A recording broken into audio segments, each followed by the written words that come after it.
नमस्कार, प्रभा साक्षी news network और आप सभी का स्वागत है। कश्मीर घाटी में कश्मीरी पंडित सरकारी कर्मचारियों को आतंकी धमकी के बाद जम्मू कश्मीर प्रशासन ने बड़ा एहतियाती कदम उठाते हुए उन्हें 25 अगस्त तक घर से काम करने को कहा है।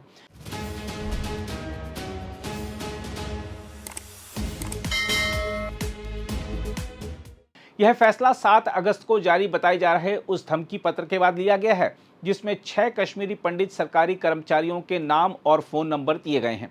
पत्र यूनाइटेड लिबरेशन काउंसिल यानी यूएलसी के नाम से जारी हुआ है, जिसे खुफिया सूत्र प्रतिबंधित आतंकी संगठन लश्कर ए तैयबा का फ्रंट बता रहे हैं। हालांकि पत्र की प्रामाणिकता और इसके वास्तविक लेखक की आधिकारिक तौर पर पुष्टि अभी नहीं हुई है। धमकी पत्र में कथित तौर पर दावा किया गया है कि संगठन के पास नामित कर्मचारियों के परिवारों, उनके कार्यस्थलों और उनकी लोकेशन से जुड़ी जानकारी है। इतना ही नहीं, इसमें यह चेतावनी भी दी गई है कि जम्मू चले जाने से भी उनकी सुरक्षा की गारंटी नहीं होगी। यही पहलू सुरक्षा एजेंसियों के लिए सबसे गंभीर चिंता बनकर उभरा है, क्योंकि अब मामला महज धमकी देने तक सीमित नहीं दिखता, बल्कि निजी सूचनाओं के इस्तेमाल से भय पैदा करने की कोशिश का भी है। प्रधानमंत्री पैकेज के तहत घाटी में नियुक्त एक कश्मीरी पंडित कर्मचारी ने बताया है कि उन्हें 25 अगस्त तक घर से काम करने के लिए कहा गया है। प्रशासन के इस फैसले के बाद कश्मीरी पंडित बहुल इलाकों में सुरक्षा बलों ने गश्त और निगरानी बढ़ा दी है। हालांकि सुरक्षा व्यवस्था को लेकर अंतिम फैसला खतरे के आकलन के आधार पर आगे भी बदला जा सकता है। इस बीच कश्मीर के आईजीपी वीके विर्ती ने कहा है कि पुलिस धमकी पत्र की जांच कर रही है। संभागीय आयुक्त अंशुल गर्ग ने भी बताया है कि कुछ पंडित कर्मचारियों को घर से काम करने की अनुमति दी गई है। दूसरी ओर पहले सामने आई शिक्षा विभाग के स्पष्टीकरण के मुताबिक सभी पंडित कर्मचारियों के लिए कोई सामान्य वर्क फ्रॉम होम आदेश जारी नहीं किया गया था। नए प्रशासनिक निर्देश के बाद अब घाटी में तैनात सरकारी कर्मचारियों के लिए 25 अगस्त तक घर से काम की व्यवस्था लागू है। उधर पनून कश्मीर के संयोजक अग्निशेखर ने इस धमकी को गंभीर सुरक्षा चुनौती बताया है। उनका कहना है कि यह कोई सामान्य या सामूहिक धमकी नहीं है, क्योंकि इसमें कथित तौर पर लोगों की पहचान, उनके परिवारों, काम की जगह और अन्य निजी सूचनाओं तक पहुंच होने का दावा किया गया है। उन्होंने सुरक्षा एजेंसियों से पत्र के स्रोत, डिजिटल ट्रेल और इस बात की जांच करने की मांग की है कि क्या लक्षित लोगों की निगरानी, प्रोफाइलिंग या रेकी की गई थी। साथ ही यह भी पता लगाने की जरूरत है कि धमकी देने वालों के पास वास्तव में यह जानकारी थी या इसका इस्तेमाल केवल मनोवैज्ञानिक युद्ध के तौर पर किया गया।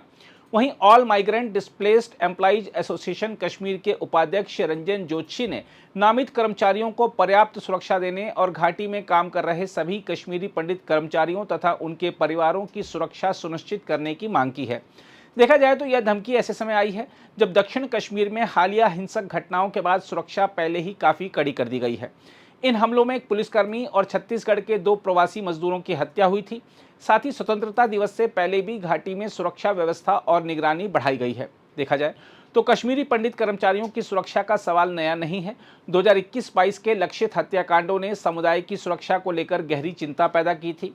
मई 2022 में चदूरा में राजस्व विभाग के कर्मचारी राहुल भट्ट की हत्या और उसके अगले महीने कुलगाम में शिक्षिका रजनी वाला की हत्या ने घाटी में कार्यरत पंडित कर्मचारियों के बीच भय को चरम पर पहुंचा दिया था।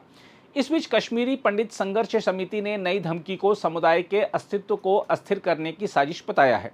समिति के मुताबिक दक्षिण कश्मीर में हालिया आतंकी हमलों और अब पंडित कर्मचारियों के नाम वाले धमकी पोस्टरों ने एक बार फिर उस असुरक्षा को उजागर कर दिया है जिसे समुदाय लंबे समय से महसूस करता रहा है। बहरहाल सबसे बड़ा सवाल अब यह है कि धमकी देने वालों के पास वास्तव में कितनी निजी जानकारी है। अगर नाम, फोन नंबर, परिवार और आवाजाही से जुड़ी सूचनाएं वास्तविक हैं तो यह सिर्फ डर पैदा करने का मामला नहीं, बल्कि संभावित निगरानी और सुरक्षा चूक का संकेत भी हो सकता है। और अगर यह सूचनाएं मनोवैज्ञानिक दबाव बनाने के लिए गढ़ी गई हैं, तब भी उनका असर कम गंभीर नहीं है।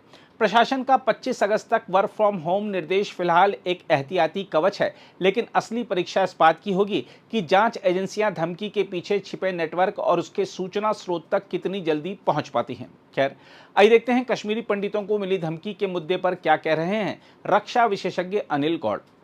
देखिए, ये एक बहुत अच्छी बात है। मैं कहूँगा कि देर आए दुरुस्त आए। हालांकि सुप्रीम कोर्ट ने तो रिफ्यूज़ कर दिया था कि ये केसेस खोलने के लिए, पर फिर भी हमारी स्टेट गवर्नमेंट ने जो है, यूनियन टेरिटरी की गवर्नमेंट ने, उन्होंने ये खोले हैं केसेस और उनकी इन्वेस्टिगेशन चल रही है। उस दिन एलजी साहब ने भी कहा था कि जितने किलिंग्स हुई हैं, जितनी ये ऐसी हुई है, ये एक्स्ट्रा जुडिशल किलिंग्स वगैरह जो हुई हैं, उनकी सारी को सारी ये तहकीकात होगी। कश्मीरी पंडितों को जिन्होंने नरसंहार किया उनकी भी तहकीकात होगी, सारे केसेस की होगी। और ये दूसरा केस है जिसके तहत ये चल रही है जो इन्वेस्टिगेशन। अब देखिए ये चीज़ है कि जब गवर्नमेंट ने ठान लिया है कि इन्होंने अब पूरी इन्वेस्टिगेशन करनी है, तो मैं कहता हूं कि जितने केसेस हैं, अब जितने भी किलिंग्स हुई हैं ऐसी, उन सब की होगी शिनाख्त होगी, उन सब की जो है वो जो इन्वेस्टिगेशन होगी। और जो जो उसमें इन्वॉल्व था, अब वो चाहे जिंदा है, चाहे वो अब मर गया है तो उसका नाम आ जाएगा। जो जिंदा है उनके खिलाफ कार्रवाई होगी, उनको जुडिशल जो है जिस हिसाब से जो हमारे बीएनएस के तहत कार्रवाई होगी। बहुत अच्छी चीज़ है मैं कहता हूँ, और बल्कि इसको और जो है जल्दी करना चाहिए। और सुप्रीम कोर्ट को ये दोबारा जो है, जो कश्मीरी पंडित की माइग्रेशन का जो है, जो पिटिशन इन्होंने रिफ्यूज़ कर दी थी, उसको दोबारा सुननी चाहिए, क्योंकि इसके बिना जो है क्लोजर नहीं होगा। ये जो चीज़ हुई है इसका पता लगना चाहिए दुनिया को कि क्या था वजह उसकी और क्यों हुआ। अब अगर आप भी लेना चाहते हैं देश दुनिया की तमाम जानकारी, तो आज ही सब्सक्राइब करें हमारे चैनल को। साथ ही नीचे दिए बेल आइकन को जरूर दबाएं ताकि हर अपडेट आप तक पहुंच सके।